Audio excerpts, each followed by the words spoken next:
अस्सलाम वालेकुम दोस्तों, स्टेट्स एंड कोड एकेडमी की क्लास 3 में आप सबका खुशामदीद।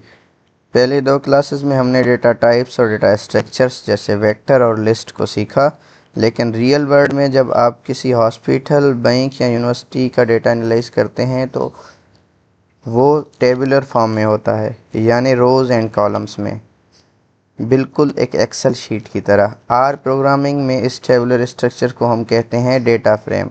अगर आपको डेटा फ्रेम पर काम करना नहीं आता तो आप आर में कभी भी रियल डेटा एनालिसिस या रिसर्च मॉडलिंग नहीं कर सकते। आज हम सीखेंगे कि डेटा फ्रेम खुद कैसे बनता है, उसका स्ट्रक्चर कैसे चेक करते हैं और उसमें से रोज़ और कॉलम को फ़िल्टर कैसे किया जाता है। ठीक है, तो चलिए कोड को देखते हैं।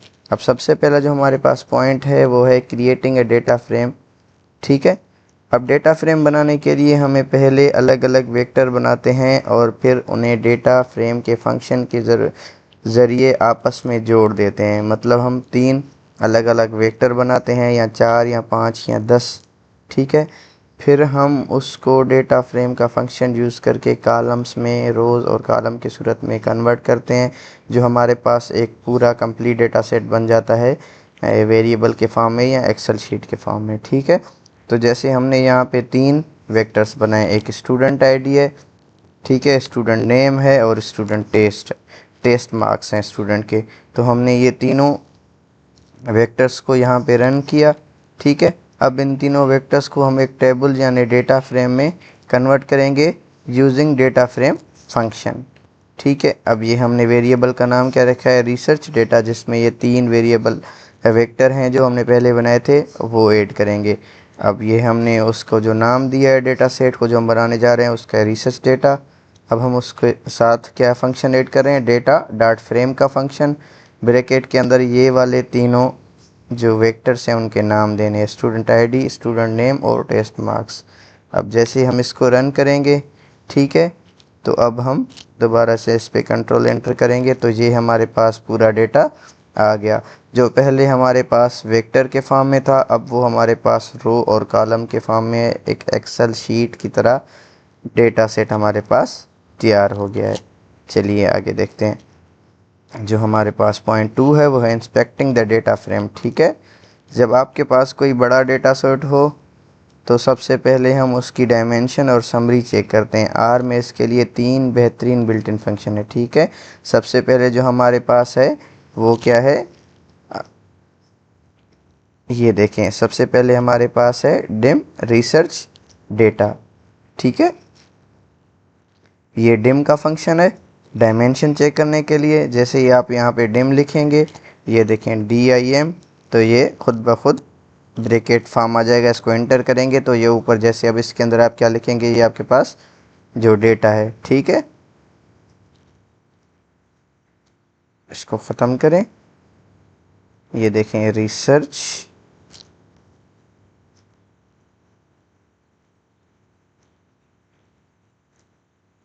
इसको, ये आपके पास आ गया। ठीक है, इसको जब हम एंटर करेंगे,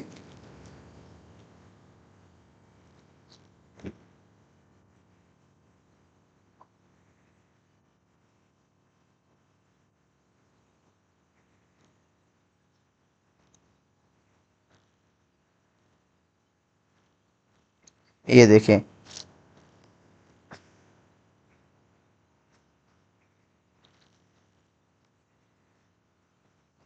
इसमें एरर आ रहा है। ठीक है, इसको हम दोबारा से देखते हैं। ठीक हो गया। अब हमने जब इसको चेक किया तो डेटा डॉट फ्रेम 4 ऑब्जर्वेशंस हैं, जैसे हमारे पास ऊपर डेटा में था। एक दफ़ा फिर से हम इसको रन करते हैं, सॉरी, इसको सिलेक्ट करें, इस डेटा को रन करें। ठीक है, अब इसको सिलेक्ट करें और इसको रन करें। ठीक है, तो यहाँ पे ये इसका डायमेंशन बता रहा है कि आपके पास 4 इसमें रोज़ हैं। ठीक है, 4 ऑब्जर्वेशन है और इसमें क्या है, 3 कॉलम है। कॉलम का मतलब है कि 3 वेरिएबल हैं, पहला स्टूडेंट आईडी, दूसरा स्टूडेंट नेम और तीसरा टेस्ट मार्क्स। ठीक है, इसी तरह से हम जब इसका समरी चेक करेंगे तो हमारे पास यहाँ पे आ जाता है मीन, फर्स्ट क्वार्टाइल, मीडियन, ठीक है। ये minimum value, first quartile, median और ये मीन, ये थर्ड क्वार्टाइल और मैक्सिमम वैल्यू, ये तीनों वेरिएबल्स का हमारे पास आ रहा है। स्टूडेंट आईडी जो कि न्यूमेरिक के ये आया है, लेकिन जो स्टूडेंट नेम है वो हमारे पास क्या है कि कैटेगोरिकल वेरिएबल है या करेक्टर है, इसके लिए इसका समरी नहीं निकल सकता। और टेस्ट मार्क हमारे पास फिर से न्यूमेरिक है तो उसकी पूरी समरी आ गई है। ठीक है। अब जो तीसरा हमारे पास पार्ट है वो है असेसिंग एंड फिल्टरिंग कॉमन। ठीक है। अब हम किसी एक पर्टिकुलर वेरिएबल पे इस डेटा फ्रेम वाले फंक्शन से जो डेटा बनाए उस पर काम करना चाहेंगे तो हम डॉलर का साइन यूज़ करेंगे। ठीक है। फॉर सपोज जैसे हमें रिसर्च डेटा का जो ओवरऑल डेटा सेट है उसमें सिर्फ एक वेरिएबल चाहिए टेस्ट मार्क, तो हम रिसर्च डेटा लिखेंगे और ये डॉलर का साइन देकर टेस्ट मार्क लिखेंगे। फॉर सपोज यहाँ पे हम लिख रहे हैं रिसर्च और ये रिसर्च डेटा आ गया। अब जैसे ही मैं डॉलर का साइन दूंगा ना, उसके अंदर जो वेरिएबल हैं वो तीनों आ गए। अब जो आपको चाहिए उस पर क्लिक करें, टेस्ट मार्क्स। अब मैं इसको रन करूँगा तो यहाँ पे सिर्फ कौन सी वैल्यूज़ आ रही हैं, टेस्ट मार्क्स वाली। ठीक है। अब हम सिर्फ इसका मीन कैलकुलेट करेंगे टेस्ट मार्क्स का, तो हम क्या लिखेंगे, मीन का फंक्शन, उसके अंदर रिसर्च डेटा, डॉलर की साइन और टेस्ट मार्क। जैसे हम इसको क्लिक करेंगे तो हमारे पास मीन आएगा सिर्फ टेस्ट मार्क का। तो दोस्तों आज हमने सीखा कि डेटा फ्रेम क्या होता है, उसे क्रिएट कैसे करते हैं और उसका स्टैटिस्टिकल समरी कैसे चेक किया जाता है।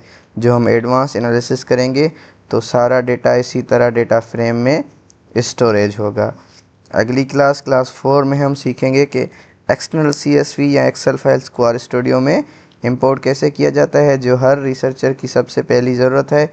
अगर आज की वीडियो से आप सबको कुछ सीखने को मिला हो तो वीडियो को लाइक और शेयर, चैनल को सब्सक्राइब ज़रूर करें। मिलते हैं अगली क्लास 4 में, तब तक के लिए अल्लाह हाफिज़।